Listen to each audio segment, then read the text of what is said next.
Don't ruin what you have by desiring what you don't have. Remember that what you have now was once something you wanted.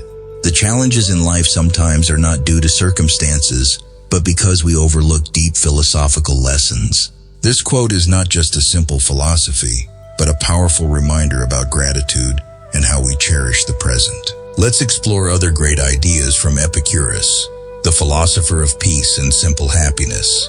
Epicurus's profound philosophies are not merely distant words, but practical lessons that can change how we perceive life, happiness, and satisfaction.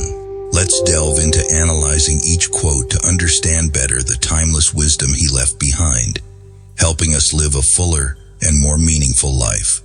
His sayings are not just philosophical teachings, but also serve as a guide to a meaningful life, helping people find tranquility amidst a turbulent life. Don't ruin what you have by desiring what you don't have. Remember that what you have now was once something you wanted. This quote from Epicurus contains a profound philosophy of gratitude and satisfaction in life. It reminds people of the natural tendency of the mind, always craving what is far away and forgetting the value of what we already have. By emphasizing that people often sacrifice current happiness to chase what has not yet been achieved, Epicurus conveys a powerful message.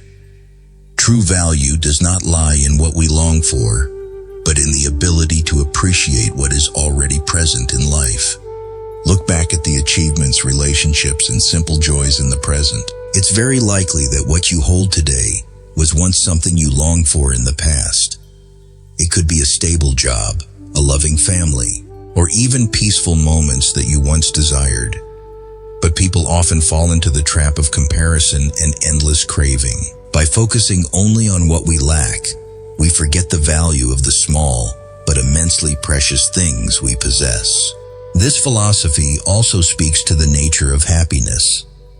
Happiness is not a distant destination or a perfect state in the future, but a state of mind, an ability to recognize and appreciate the good things in our present life. The continuous desire for new things that go beyond reality keeps the mind in constant unease, while gratitude brings profound peace.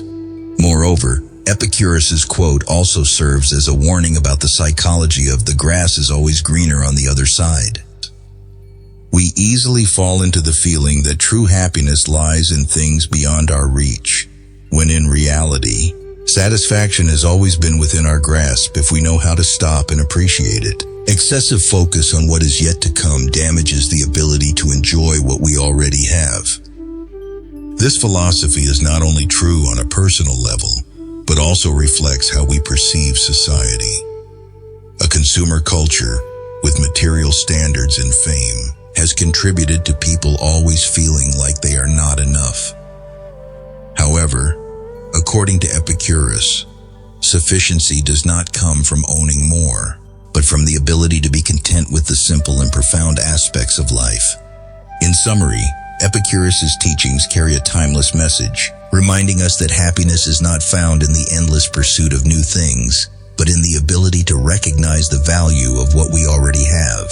When we understand this, we will appreciate every moment more, find inner peace, and live a fuller life. This spirit is further emphasized when Epicurus affirms, "If you live according to nature, you will never be poor. But if you live according to the artificial standards of society, you will never be rich." In this statement, Epicurus skillfully points out the true nature of sufficiency and wealth, a profound lesson about the core values of life. He emphasizes that true wealth is not the result of owning material things, but the ability to live in harmony with natural and simple needs. When people focus only on what is essential for existence, such as food, water, health, and love, they will never feel lacking or poor, because the nature of these needs is limited and can be satisfied naturally. On the other hand, when people start chasing the artificial standards imposed by society, the feeling of sufficiency becomes a luxury. Modern measures of wealth, such as money, fame, and status, are not only endless, but often based on comparison and endless craving. A person may own a vast fortune but still feel they are not enough because society's standards are always shifting and expanding. This is the trap of spiritual poverty. when greed prevents people from ever reaching true contentment. Epicurus emphasizes that living in accordance with nature is understanding and accepting human limitations. Instead of seeking distant things, we learn to appreciate the fundamental values such as health, friendship, and inner peace. When we realize that happiness does not depend on accumulation, but on the ability to enjoy what we have, we will step out of the endless cycle of desire. This quote also serves as a reminder about simplicity and minimalist living. In a world increasingly dominated by consumerism, people get caught up in owning more, chasing material wealth, forgetting that the most important things are often the ones that cannot be bought with money: health, love, time, and inner peace. Epicurus suggests that living according to nature does not mean abandoning everything, but understanding the boundary between true needs and endless cravings. Moreover, this philosophy reflects a profound opposition between true happiness and the illusion of wealth. When people live according to nature, sufficiency is no longer something to be fought for, but a state of inner completeness. Meanwhile, when caught up in societal values, people keep measuring themselves through the eyes of others, imprisoning themselves in infinite desires. In summary, Epicurus's statement is a reminder about inner freedom and the power of contentment. When living in accordance with our true nature, people will discover that they are already wealthy within their soul, because satisfaction is not found in owning more, but in appreciating the simplest things in life. Another important message Epicurus leaves is, poverty that can remain cheerful and optimistic is a noble thing worth cherishing. This quote from Epicurus conveys a powerful message about the value of spirit and the true nature of happiness. He emphasizes that nobility and happiness do not depend on wealth or material circumstances, but on how a person faces hardship. It's a reminder that even in poverty, when people can maintain an optimistic spirit, they can still live a meaningful and cherished life. In fact, poverty here is not just about material scarcity, but can also refer to adverse circumstances in life. Epicurus stresses that attitude toward life and how we perceive circumstances are what determine happiness. A person may live in scarcity, but still experience joy if their mind is not bound by endless desires. On the other hand, a person who possesses material abundance, but is constantly driven by greed and comparison, will never feel true peace in their soul. What makes this philosophy profound is the connection between optimism and inner freedom. When people know how to accept their circumstances and find joy in simple things, they will break free from dependence on the superficial values imposed by society. Epicurus believes that optimism in poverty is a manifestation of a free mind, not influenced by materialism, nor imprisoned by external expectations and pressures. It is a mental state that transcends circumstances, where one finds the true meaning of life. Moreover, the quote emphasizes the power of gratitude. When we appreciate what we have, even in scarcity, we will realize that happiness is not in having more, but in understanding the value of what we possess. A simple meal, but filled with love. A peaceful moment with loved ones. These simple things are at the core of true happiness. However, this philosophy does not encourage passive acceptance of poverty or indifference to improving one's life. Epicurus does not deny the importance of basic living conditions, but emphasizes that the highest value lies in mastering one's mind, maintaining optimism even in the face of adversity. This is a form of spiritual strength that no circumstance can take away. Finally, this quote serves as a reminder about the nature of true wealth. Wealth is not an abundance of material things, but a state of inner peace and contentment when we appreciate what we have. A truly wealthy person is someone not bound by endless desires, but who finds completeness in the simplest things. In summary, Epicurus' statement is a powerful philosophy, reminding people that happiness and nobility are not determined by circumstances, but by our attitude toward what we have. When we learn to live optimistically, appreciating spiritual values, we will find profound peace, overcoming all limitations of poverty. This is a timeless lesson, guiding people toward a simple but meaningful and dignified life. The mastery of the mind and inner happiness is further explained by Epicurus when he declared, "You must be a slave to philosophy if you truly want to be free." This statement by Epicurus presents an apparent paradox, but in reality, it contains a profound truth about the relationship between knowledge and true freedom. He uses the image of being a slave to philosophy to emphasize that only when individuals dedicate their minds to learning, contemplating, and understanding the essence of life can they truly reach a state of freedom. The freedom Epicurus refers to is not merely the liberation from material constraints, but rather spiritual freedom, the ability to master one's mind and not be influenced by external factors. Don't ruin what you have by desiring what you don't have. Remember that what you have now was once something you wanted. The challenges in life sometimes are not due to circumstances, but because we overlook deep philosophical lessons. This quote is not just a simple philosophy, but a powerful reminder about gratitude and how we cherish the present. According to Epicurus, philosophy is not just an abstract discipline for scholars, but a path to awakening and spiritual liberation. When people understand the nature of the world, natural laws, the limits of their own being, and the nature of desires, they will break free from the shackles of fear, illusions, and unnecessary wants. The freedom here is a state of mind that is free from worries about death, wealth, or the judgment of others, factors that often cause suffering and lead individuals to lose themselves. Being a slave to philosophy can also be understood as fully dedicating oneself to the exploration of intellect, accepting the pursuit of learning, and cultivating critical thinking. Epicurus believes that one is truly free when they are able to control their thoughts and perceptions. This requires a strong commitment, similar to the devotion of a slave, constantly questioning, contemplating, and practicing the right philosophies to improve one's mental life. However, this idea does not promote a rigid attachment to knowledge that lacks practical application. According to Epicurus, philosophy is not a distant theory, but a guiding compass for everyday life, helping individuals live peacefully and meaningfully. The true foundation of freedom is rooted in understanding moral principles, self-control, and a proper understanding of happiness. Don't ruin what you have by desiring what you don't have. Remember that what you have now was once something you wanted. Moreover, this philosophy implies that spiritual freedom cannot be achieved without intellectual discipline. People need to train the ability to think independently, removing the prejudices and illusions imposed by society. This journey is not easy and requires patience and courage to face the truth about oneself and the world around. However, once this state is achieved, people will no longer be dependent on anything beyond their control. Epicurus' statement could also be seen as a rebuttal to a hedonistic lifestyle, focusing only on short-term satisfaction without intellectual depth. He believes that only when people control their minds and live according to intellectual principles can they avoid temptations that lead to suffering, thus reaching true freedom, a state of inner peace and completeness.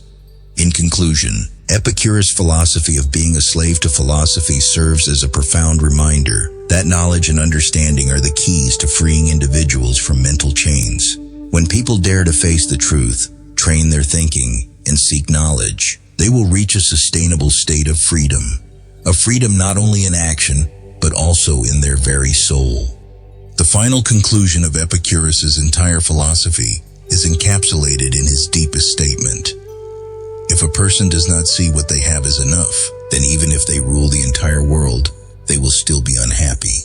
This statement by Epicurus is a profound philosophy about the nature of happiness and contentment in life. He emphasizes that wealth or power, no matter how great, cannot bring true happiness if individuals do not learn to appreciate and be satisfied with what they already have. This is not only a comment on material things, but also a holistic view of how people assess the value of life and what they possess. At the heart of this philosophy is the concept of contentment, ataraxia, a state of tranquility of the soul. Epicurus believes that true happiness does not come from acquiring more, but from understanding the limits of what is truly necessary.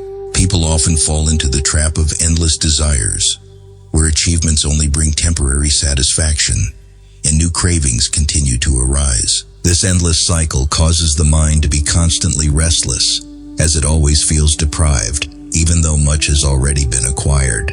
This statement also points to the illusory nature of external success. A person may reach the pinnacle of power, holding the world in their hands, but if their mind is still controlled by greed and comparison, they will still feel empty.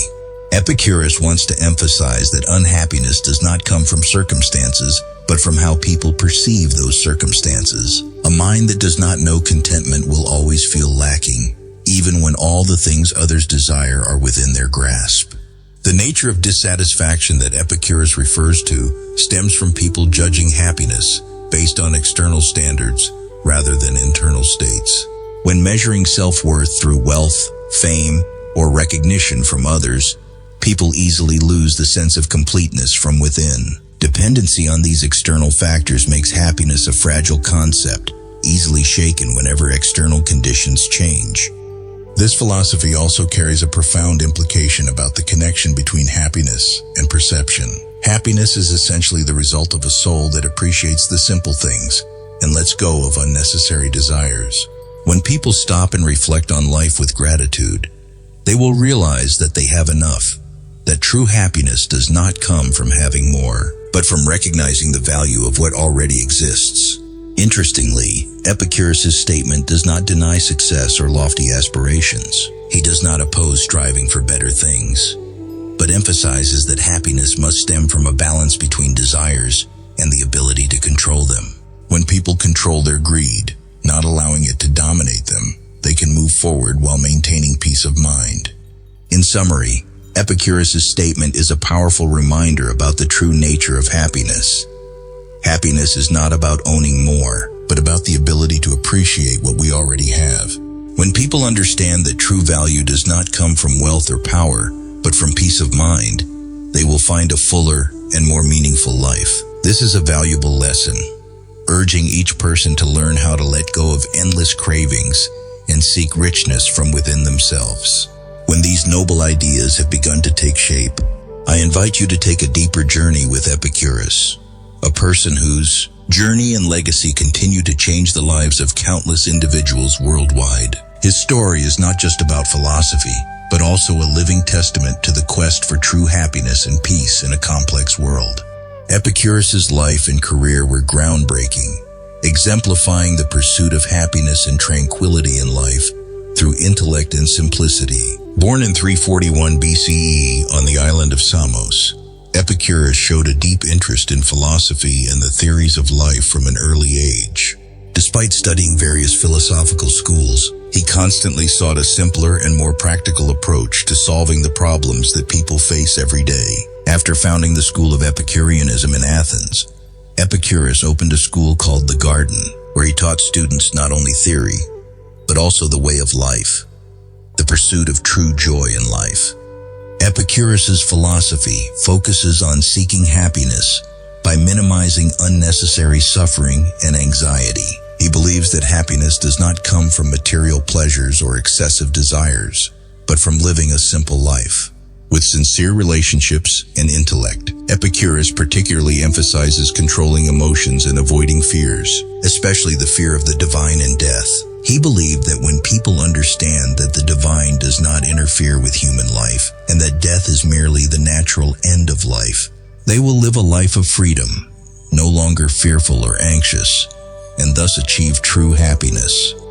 Epicurus was not an advocate of indiscriminate hedonism, but he encouraged finding joy and balance, avoiding suffering caused by excessive desires. He argued that adjusting pleasures and seeking joy in simple things like knowledge, friendship, and peace were the best ways to achieve lasting happiness. This view opened a new path in philosophy, moving from the pursuit of happiness through physical satisfaction to the pursuit of spiritual and intellectual values. The meaningful gift that Epicurus left to the world was not only philosophical theories about happiness in life, but also a powerful message about freedom, liberation from anxiety, and the pursuit of balance in life. He showed that only when people accept what can be controlled and abandon irrational fears can they live a fulfilling and happy life? Epicurus was not just a philosopher, but a teacher, one who pointed out the simple yet profound path to a happy life. Epicurus's lessons that future generations can learn from are the importance of finding happiness in simple things and freedom from fear. He taught that happiness does not come from material wealth or temporary pleasures, but from harmony with oneself and inner peace. Through simple living, we can find joy in little things like friendship, nature, or sincere conversations. Epicurus also emphasized that people must overcome the fear of death and uncontrollable things so they can live freely and enjoy life. He encouraged us to pursue knowledge to better understand ourselves and the world around us, thus freeing ourselves from anxiety and suffering. Finally, he affirmed that friendship is a great source of happiness, the foundation that helps each person overcome difficulties and find warmth in life.